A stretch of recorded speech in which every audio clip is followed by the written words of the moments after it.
오랜만에 다시 만나 뵙게 되어서 정말 반갑습니다. 정말 너무 감사하고 기쁘고 참 그렇습니다. 마음이 벅차고 우리 토론토 영락교회가 참 이번에 제가 6개월을 떠나 있으면서 느끼는데 참 성숙한 교회다라는 생각이 듭니다. 제 부재 중에도 전혀 요동 없이 정말 한 분 한 분 각자의 선 자리에서 최선을 다해 주신 여러분들께 감사를 드립니다.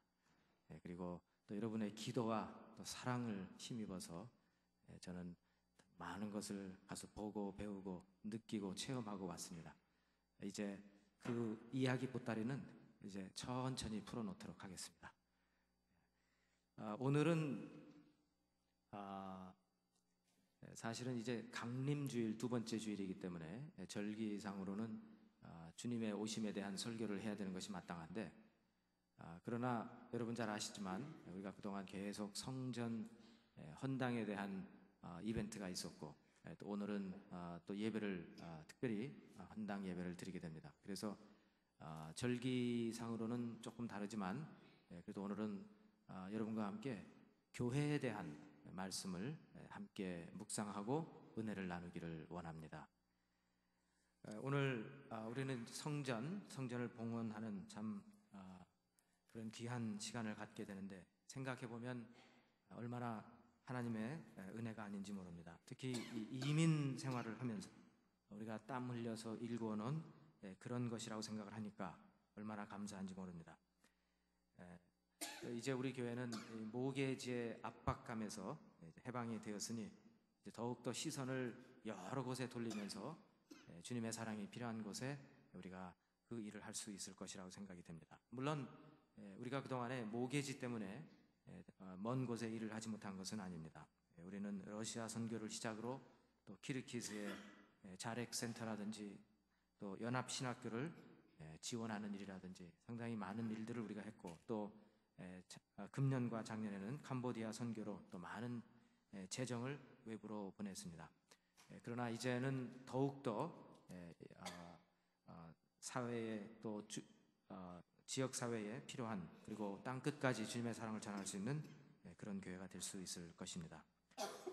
우리는 오늘 이 참 의미 있는 성전 봉헌의 주일을 맞으면서 참 많은 생각을 하게 되고 여러 가지 감정이 교차하는 것을 느끼게 됩니다.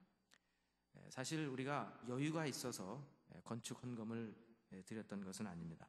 제 기억으로 여러 가지가 있지만 한 두 가지만 말씀을 드리면, 한 번은 어떤 어르신, 지금은 이제 하나님께로 가셨는데 그분이 평생 예금을 해놓으셨던 세이빙스 어카운트를 다 털어서 주님께 건축 헌금으로 드렸던 기억이 납니다. 그렇게 다른 사람들에 비해서 많은 돈은 아닐 것이라고 생각할 수 있겠지만, 그러나 그 두 분에게는 상당히 큰 돈이었는데 모든 것을 하나님께 바쳤던 기억을 제가 합니다. 또 어떤 분은 건축 헌금을 해야 되겠는데, 그러나 교회가 실질적으로 많은 헌금이 필요한 것을 알고 수중에는 그런 돈이 없어서 고민을 하다가 은행을 찾아갑니다. 뱅크 론 오피서가 이제 인터뷰를 하면서 돈을 좀 빌리러 왔습니다. 얼마를 빌리기를 원합니까? 이 정도의 많은 액수를 빌려야 됩니다. 그랬더니 이제 물어보더랍니다. 집을 사려고 합니까? 아닙니다. 그러면 새로 자동차를 사려고 합니까? 아닙니다. 그럼 뭘 하려고 하는데 돈을 이만큼이나 빌리려고 합니까? 교회에 헌금하려고 합니다. 그랬더니 아마 이분의 전혀 신앙 생활을 하지 않는 분 같은데, 뱅크 오피서의 개념으로는 이해가 안 되는 겁니다. 아니, 교회에 헌금을 할 거면 있는 돈 갖고 헌금을 하면 되는 것이 어떻게 뱅크에서 론을 빌려가지고 헌금을 할 것인가? 그런데 여러분, 그것이 어떤 특정한 한 가정의 이야기가 아니라 그 당시에 대부분의 분들이 그렇게 했습니다. 그렇게 해서 매달 얼마씩을 이제 그 대출받은 그거에 대해서 갚아가면서 그렇게 해서 건축 헌금을 한 것을 기억합니다. 이렇게 많은 분들이 숨은 수고가 있었고 헌신이 있었기 때문에 우리 교회가 여기까지 올 수 있었는데, 그러나 저는 요새 생각하는 것이 우리가 자랑할 것은 아무것도 없다. 우리가 이 일을 해냈다고 함부로 말할 수도 없다. 왜냐하면 이 일을 하신 분은 전적으로 하나님이시기 때문이라는 것입니다. 물론 순간순간 어려움도 있었지만, 그리고 순간순간 포기하고 싶은 마음도 있었지만, 그러나 우리에게 계속해서 전진할 수 있는 마음을 주신 분도 하나님이시고, 어려운 상황 속에서 그것을 극복하고 이겨내려고 하는 그런 믿음을 주신 분도 하나님이셨기 때문에 우리는 전적으로 모든 영광을 하나님께 올려드리고 모든 초점을 하나님께 맞추기를 원하는 것입니다. 이제 교회를 헌당하면서 어느 때보다도 우리는 교회가 무엇인가에 대해서 생각을 해봐야 될 것입니다. 1885년에 기독교가 우리 조선에 처음 들어왔다고 우리가 말합니다. 그리고 나서 벌써 120년, 130년의 시간이 흘러가고 있습니다. 그런데 제가 지난 한 6개월을 한국에서 살면서 느꼈습니다만, 요즘처럼 기독교, 특히 개신교의 존재 가치가 뿌리부터 흔들리기는 아마 처음이 아닌가 하는 생각이 듭니다. 어느 때보다도 지금 바로 이때가 교회를 올바로 이끌 수 있는 신선한 리더십이 필요한 때고, 성경에 입각한 거룩하고 건강한 성도들이 교회를 이루면서 이 세상을 바꾸어 나가야 될 때다라는 생각이 듭니다. 지금 우리 조국 교회는 말할 수 없는 그런 아픔과 어려움과 시련 속에 있습니다. 세상 사람들의 손가락질을 받고 조롱을 받고 있습니다. 저는 생각을 했습니다. 하나님, 이런 상황에서 하나님께서 디아스포라, 이민교회들을 세워주신 목적은 무엇일까? 한쪽에 예를 들어서 친정이 흔들리면 시집간 딸이라도 잘 살면 되는 겁니다, 여러분. 그래서 친정을 도와주면 되는 겁니다. 그런 식으로 하나님께서 이 디아스포라, 한국교회의 한 10분의 1 정도의 수가 되는 디아스포라 교회를 세워주신 그 이유도 이제 나와 있는 이 교회들이라도 제대로 올바로 서서, 그래서 필요할 때 도움을 주고 주위의 빛을 비추는 것이 필요하겠다라는 생각을 해보게 되었습니다. 오늘 우리가 읽은 이 본문에서는 바울이 이 교회란 무엇인가에 대해서 깊은 고민을 하고 있습니다.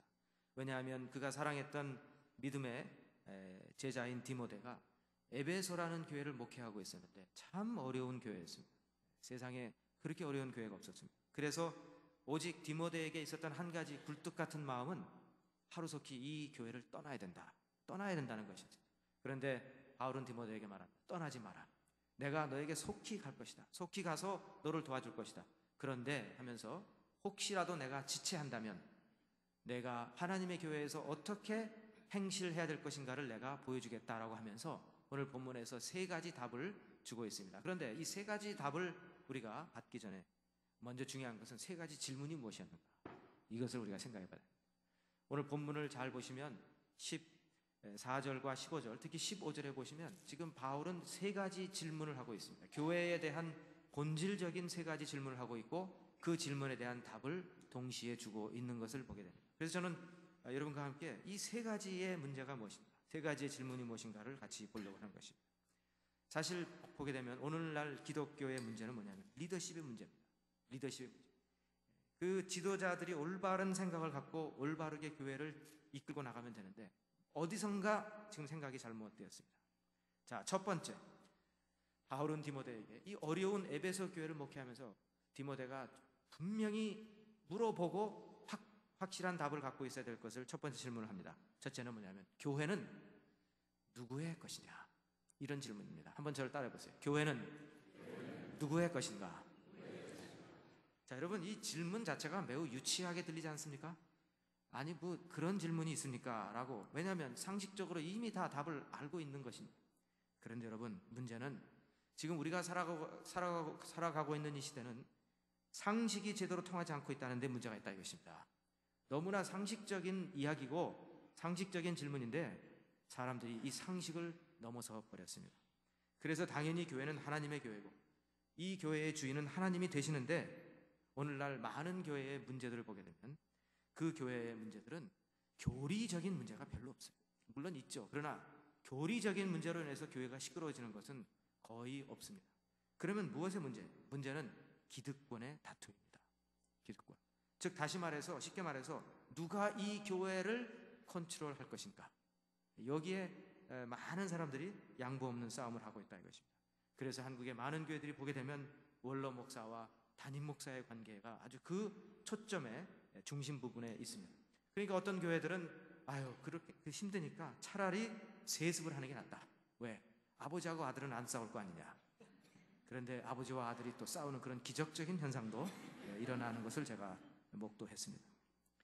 원로 목사와 담임 목사의 관계, 또 어떤 경우에는 오래된 성도와 온 지 얼마 되지 않은 성도와의 관계, 이런 것들이 이제 문제 소지를 일으키게 되고, 그리고 무의식 속에서 이 교회는 내 교회다라고 생각을 하면서, 그래서 이 교회는 내 교회이기 때문에 하면서 일부 리더십에서는 이 교회를 사유화한다는 것이, 여기에 문제가 있습니다. 많은 경우에 교회 문제는 그래서 기득권을 너무 심하게 행사하거나 포기하지 않을 경우에 일어나게 됩니다.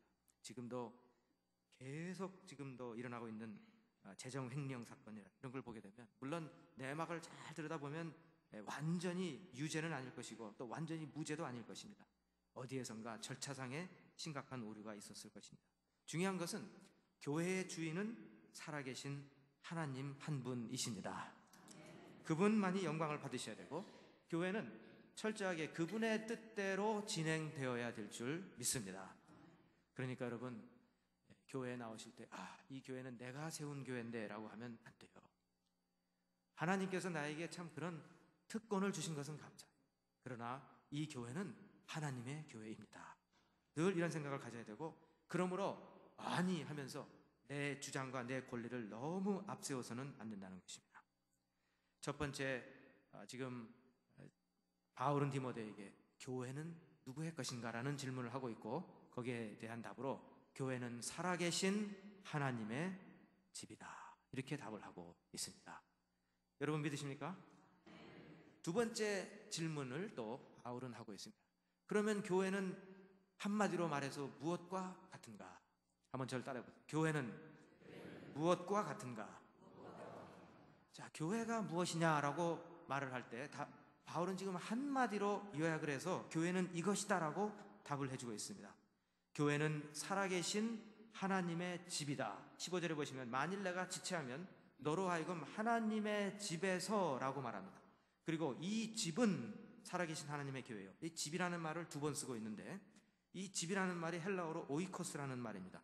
이 오이코스라는 말은 영어로 우리가 번역을 하면, 우리말로 번역을 하면 집이지만 영어로는 왜 여러분 두 단어가 있지 않습니까? house라는 표현도 쓸 수 있고 family라는 표현도 쓸 수가 있습니다. 근데 이 오이코스라는 말은 house에 가까운 그런 그 개념이 아니라 family에 가까운 개념입니다. 그러니까 이 집은 말할 때 이 family는, 이 가족은 이런 뜻입니다. 그러니까 교회는 다시 말해서 무엇이냐? 교회는 하나님의 가족, 하나님의 family라는 것입니다.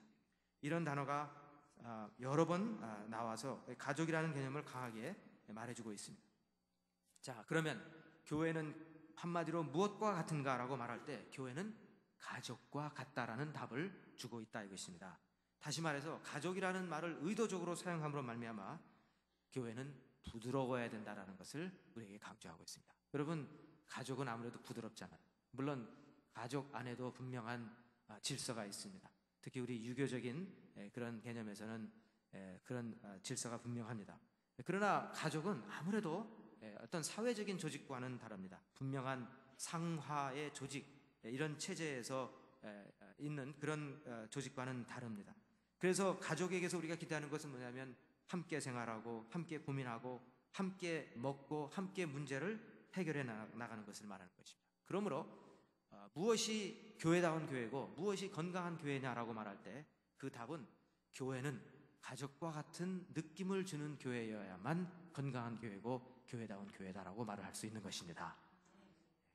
어떤 분은 그래요. 목사님, 그럼 우리 교회 같이 이렇게 막 수천 명의 교인들이 있으면 힘들겠네요. 수천 명의 가족은 없으니까. 그래서 여러분, 이런 말이 있지 않습니까? 예배는 크면 클수록 교제는 점점 작아져야 된다는 것입니다. 그래서 우리 안에 소그룹 모임이 굉장히 중요한 겁니다.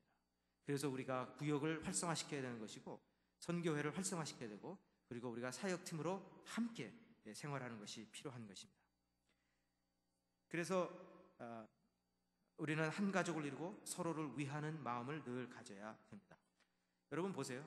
어떤 사람이 실험을 해봤습니다. 감기에 자주 드는 사람이 여러 사람을 접촉하는 사람일까? 아니면 소외되어서 사람들을 잘 만나지 않는 사람일까?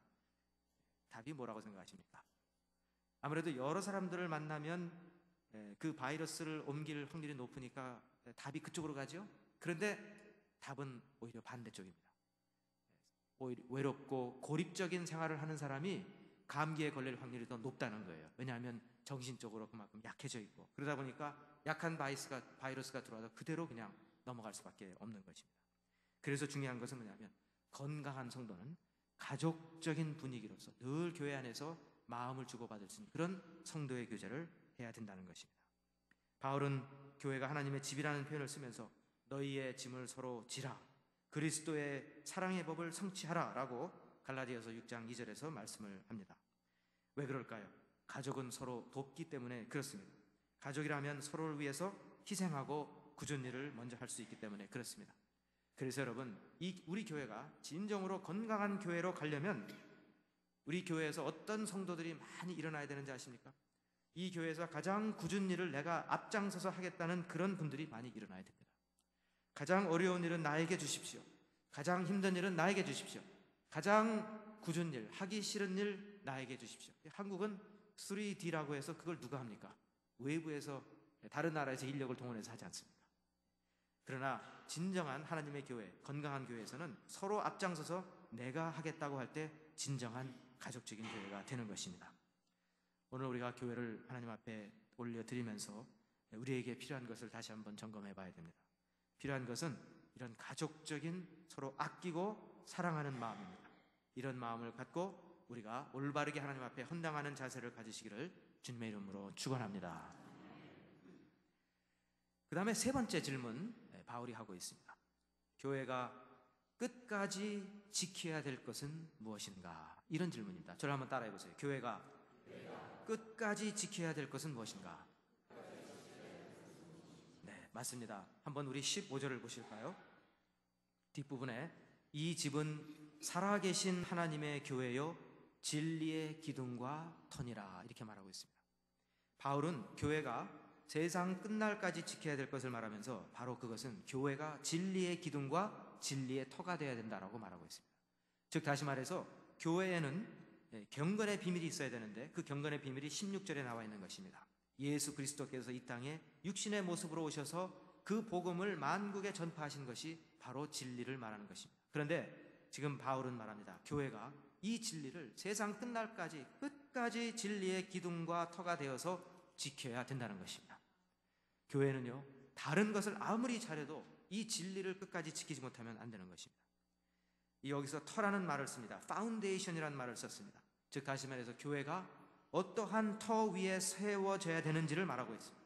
바로 이 터는 다름 아닌 베드로가 주님은 살아계신 하나님의 아들이요 그리스도이십니다라는 그런 분명한 믿음의 신앙 고백을 했던 것을 말하는데, 바로 교회는 이러한 올바른 믿음의 이 신앙 고백 위에 세워져야 된다는 것입니다. 즉 다시 말해서 예수 그리스도의 복음인 것입니다. 죄인을 구속하기 위해서 독생자 예수 그리스도를 보내신 하나님의 그 사랑, 그리고 그 사랑으로 인하여 죽어가는 사람들을 회복시키는 하나님의 능력, 바로 이것이 복음인데, 교회는 바로 이 복음의 터 위에 세워지고 교회는 세상 끝날까지 이 복음을 지키고 그리고 전파해야 할 사명이 있다는 것입니다. 왜냐하면 복음은 이 세상이 갖고 있지 않는 한 가지 유일한 진리, 바로 이 복음인 것이기 때문에 그렇습니다. 그러면서 또한 말하기를 교회는, 이 하나님의 이 교회는 진리의 터가 되며 파운데이션이 되며 또한 진리의 기둥, 필러가 된다고 말을 하고 있습니다. 자, 여기 우리가 생각할 때 이 기둥을, 왜 집을 지을 때 기둥을 세우나? 여기도 지금 기둥이 몇 개가 있잖아요. 물론 지붕을 받쳐주기 위해서 있는 것입니다. 그런데 그 당시에 그 컨스트럭션을 보시면은, 특히 아테네 같은데 그런 신전을 보시면 기둥이 유별나게 바깥으로 나타나 있습니다. 특별히 보이도록 기둥을 만들어 놨습니다. 지붕을 받치는 그런 기능도 하지만 기둥의 역할 중에 또 하나는 뭐냐면 사람들에게 드러내는, 그 웅장함을 드러내는 그러한 기능을 또 발휘하고 있습니다. 이 디모데가 사역을 하고 있었던 에베소에는 에베소 한복판에 다이아나의 신전이 있었습니다. 아데미의 신전이 있었는데 18m나 되는, 그러니까 지상 4층에서 5층 정도의 그 높이인 웅장한 이런 기둥이 127개나 있었습니다. 사실 그만한 기둥이 필요 없어요. 얼마나 그 지붕이 무거운지 몰라도. 그런데 그 목적은 무엇이냐면 그 웅장함을 사람들에게 드러내기 위해서 그랬다는 것입니다. 아마도 바울이 디모데에게 이 편지를 쓸 때 그 아데메의 신전의 그 기둥들을 생각했을 것입니다. 그러면서 이 집은, 아데메의 신전이 하나의 집이라면 이 교회, 하나님의 집은 진리의 터가 되고 진리의 기둥, 즉 다시 말해서 진리를 드러내고 선포하고 나타내는 곳이 되어야 된다는 것입니다. 그러니까 여러분, 교회는 복음을 끝까지 보존하고 복음을 끝까지 전파하는 곳이 되어야 될 줄 믿습니다. 오늘날 교회의 문제는 뭐냐면 이 진리를 올바로 선포하지 못하고 엉뚱한 것에 몰입하기 때문에 그런 것입니다. 아까도 말씀드렸지만 기득권에 더 몰입을 한다든지, 아니면 그 외에 부수적인 그런 일들을 하게 될 때 그렇습니다. 진리의 말씀을 올바로 선포하지 못할 때 교회는 약해지고 그리고 교회는 병들어지게 되는 것입니다. 제가 아마 오래전에 이런 그 예화를 든 적이 있는데 아무래도 한 번 더 해도 큰 문제는 없을 것 같아요. 제가 필리핀에 있을 때 들었던 이야기입니다만, 오늘날의 여러 가지 문제 중에 하나가 뭐냐면 이 말씀 선포가 상당히 약하다는 것입니다. 제가 6개월 동안 이제 매주 설교를 하지 않아도 되는 그런 어떤 자유감을 가지면서 이제 이것저것 많은 교회들을 이렇게 다니게 되었습니다. 뒤에 앉아서 이제 그 한 주의 목사님의 준비하신 그 말씀을 이렇게 듣는 기회가 있었습니다. 어떤 날은요 정말 막 감동이 돼요. 기가 막힌 설교다. 어떻게 저렇게 설교를 준비할 수 있을까? 이런 생각이 드는 거죠. 그러면서 제가 속으로 생각하기에 같은 설교자의 입장에서 저렇게 설교 한 편 준비하려면 아마 뼈를 깎는 일주일 내내 어마어마한 고통과 그런 해산의 기쁨이 있었을 것이다. 이런 생각을 합니다. 그 설교를 듣고 그 다음에 이제 그 성전을 떠날 때 그 마음은 얼마나 가볍고 마치 두 날개를 단 것처럼 말이죠. 막 훨훨 날아갈 것 같고 그래.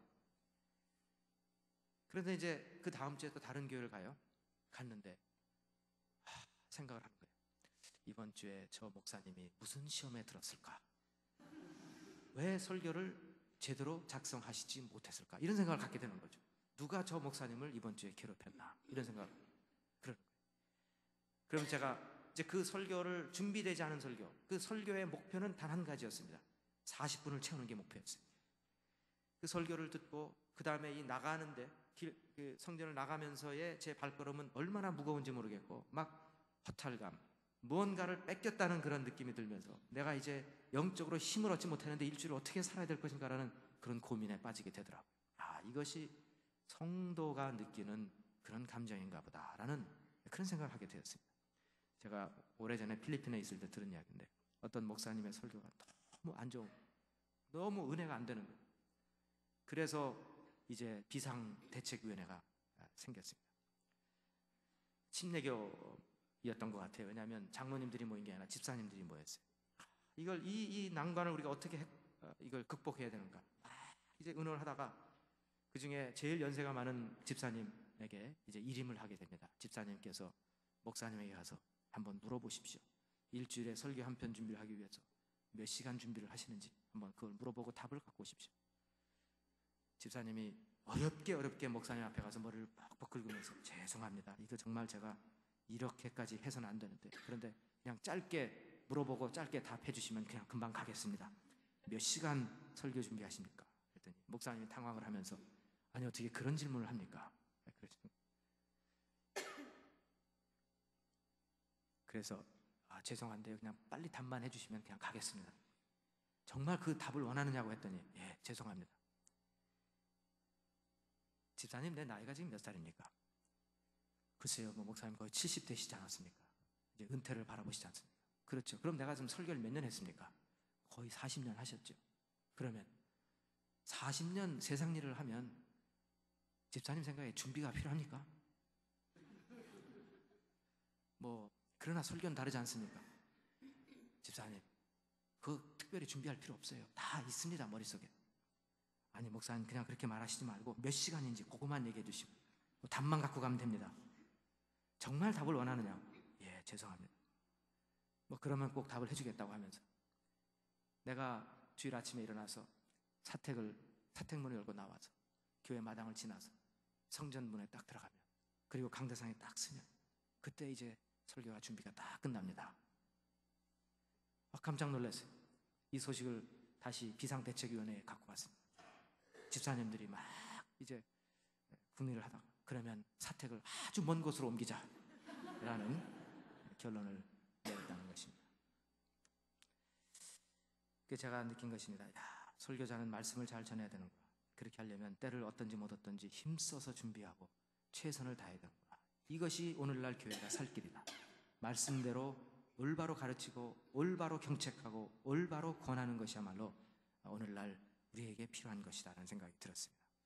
자, 이 일이 디모데 시대에 일어나고 있었다 이것입니다. 디모데 전후서를 우리가 잘 읽어보면요, 거짓 교사들의 말씀이 그 하나님 말씀을 왜곡해가지고 가르침으로 말미암아 어마어마한 이 에베소 교회의 혼란이 일어나고 있었던 것입니다. 특히 이 거짓 교사들이 들어왔는데 오늘날로 말하면 이단의 침투를 말하는 것입니다. 이번에 한국에 가니까 큰 교회를 가면요, 작은 교회에서 제가 못 봤어요. 근데 한 1000명 이상 넘어가는 교회를 가보면 몇 교회가 그러더라고요. 그 앞에 딱 붙여놨어요. 이렇게 포스터를 붙여놨어요. 신천지 교인 출입 금지 이렇게 붙여놨어요. 그래서 물어봤습니다. 왜 이렇게 하냐고 했더니 이렇게 해야 나중에 법정에 가서 유리하다는 거예요. 왜냐하면 교회는 누구나 출입할 수 있는 거니까 출입할 수 했다 이거예요. 근데 이제 가서 그 사람들은 막 이제 이단 막 흔들잖아요. 그래서 우리 교회는 그런 사람들은 안 받습니다라는 것을 미리 보여줘야 법정에서 유리하다 이겁니다. 제가 볼 때 그렇습니다. 왜 한국의 이단이 이렇게 지금 막 이렇게 들썩날썩하는가 생각을 해볼 때 제일 먼저 중요한 건 뭐냐면 이 올바른 말씀이 선포되지 못했다 이겁니다. 하나님의 말씀을 올바로 보고 올바로 해석하고 이 말씀을 가감 없이 올바로 선포해야 된다 이것입니다. 할렐루야. 그리고 성도는 이 말씀대로 살아야 되는 것입니다. 말씀대로 살 때에 이단의 세력에 나태해진 교인들이 함부로 그들의 심령 속에 침투하지 못하는 것입니다. 여러분, 신천지 얘기가 나왔으니까 말인데, 신천지는 기성교회를 봉으로 여깁니다. 봉으로. 아예 공공연하게 그들의 그 훈련받는 그런 그 모습을 보면요, 이렇게까지 외치게 만들어요. 저들은 따라해요. 저들은 그런다. 저들이 누구냐면 기성교회. 저들은 우리의 밥이다 이렇게 말합니다. 그러면서 훈련시킬 때 침투를 할 그런 훈련생을 데려다 놓고 7단계 전략을 가르칩니다. 궁금하시죠? 뭔지. 첫 번째 1단계 이리 옷 입기. 이리 옷 입기. 왜냐하면 신천지 교회는 순수한 양이고 기성교회 교인들은 다 이리들이거든요. 그러니까 이 순수한 양이 이리대로 들어가서 이리를 이제 끄집어내야 되니까, 양으로 만들어야 되니까 어쩔 수 없이 이리 옷을 입는 것이 첫 번째 단계다 이겁니다.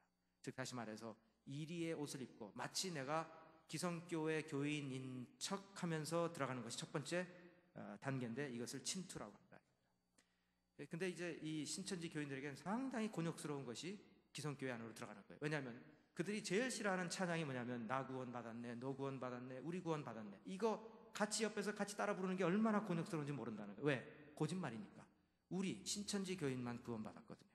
니들이 무슨 구원을 받았냐 이거예요. 그런데 어떻게 함부로 그런 노래를 같이 부를 수가 있느냐는 거죠.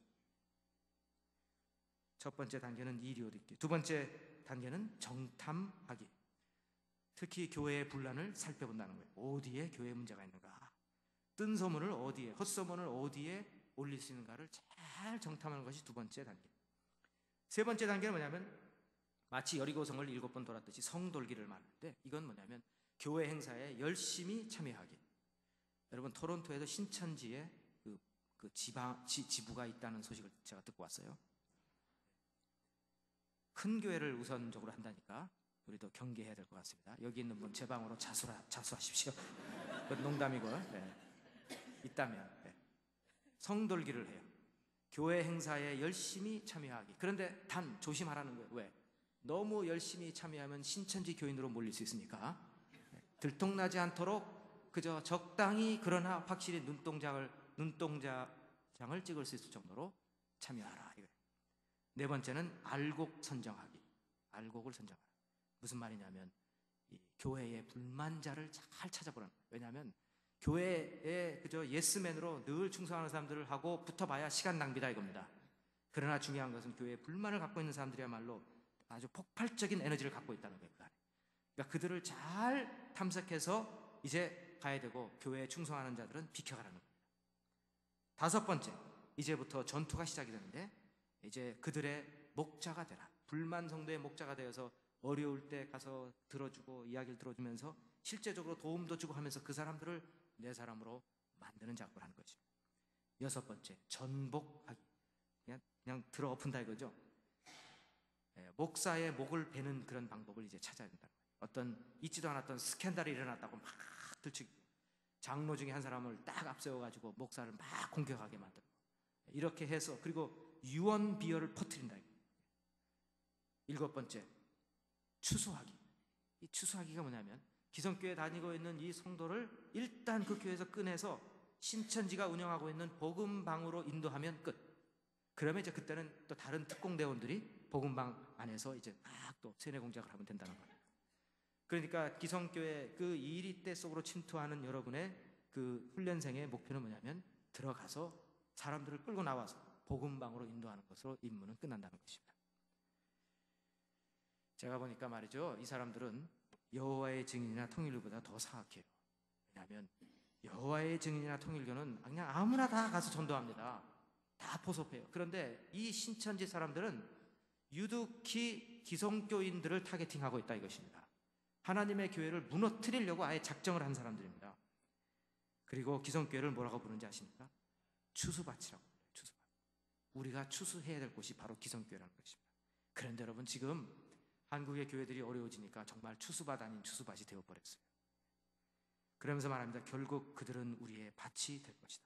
자신 있게 떠들어대지만 하나님께서는 결코 이런 모략을 허락하지 않으실 것을 저는 확신합니다.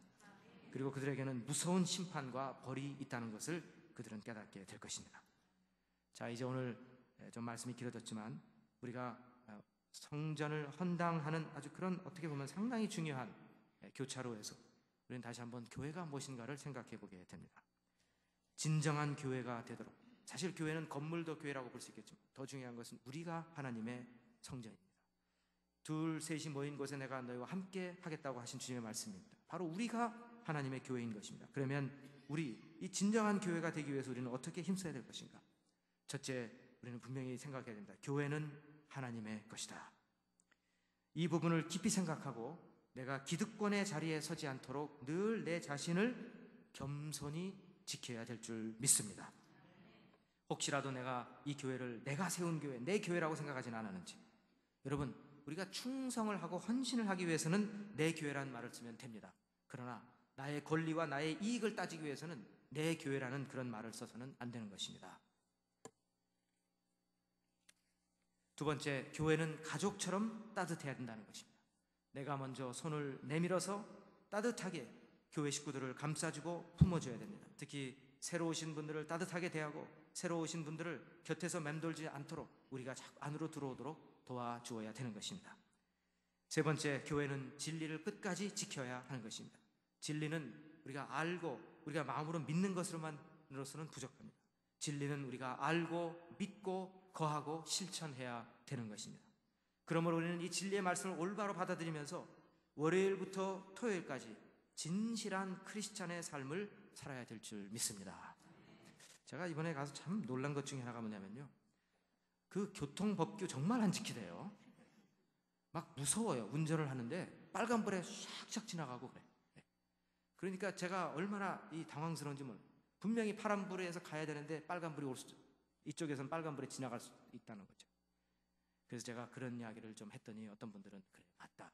우리가 아무리 크리스찬이라도 교통법규에 있어서는 똑같이 그렇게 무분별하게도 운전할 수 있는데 우리 사실 조심해야 된다. 그런 얘기를 합니다. 여러분, 우리는 교회는 진리를 끝까지 지킨다고 했습니다. 우리가 예수 믿는 사람들은 예수 믿는 사람들답게 진리를 아는 것, 마음에 품는 것만이 아니라 이제 월요일부터 토요일까지 이 세상에 나가서 진리를 올바로 선포하고 진리를 실천하는 우리의 삶이 되어야 될 줄 믿습니다. 이것이 헌당주의를 맞는 우리의 올바른 자세가 될 것입니다. 우리가 사용하는 이 건물만을 하나님께 드리는 것이 아니라 우리의 마음과 우리의 삶 전체를 산제사로 드리는 진정한 신앙인이 되실 것을 주님의 이름으로 축원합니다. 기도하겠습니다. 거룩하신 하나님 아버지, 34년의 은혜에 감사를 드립니다. 이제 우리가 이 교회를 하나님 앞에 온전히 헌납하면서 다시 한번 우리의 마음을 돌아보기를 원합니다. 오 주님, 토론토 영락교회가 주님의 마음에 흡족한 진정한 교회가 되게 하여 주시옵소서. 예수 그리스도의 거룩하신 이름으로 기도하옵나이다.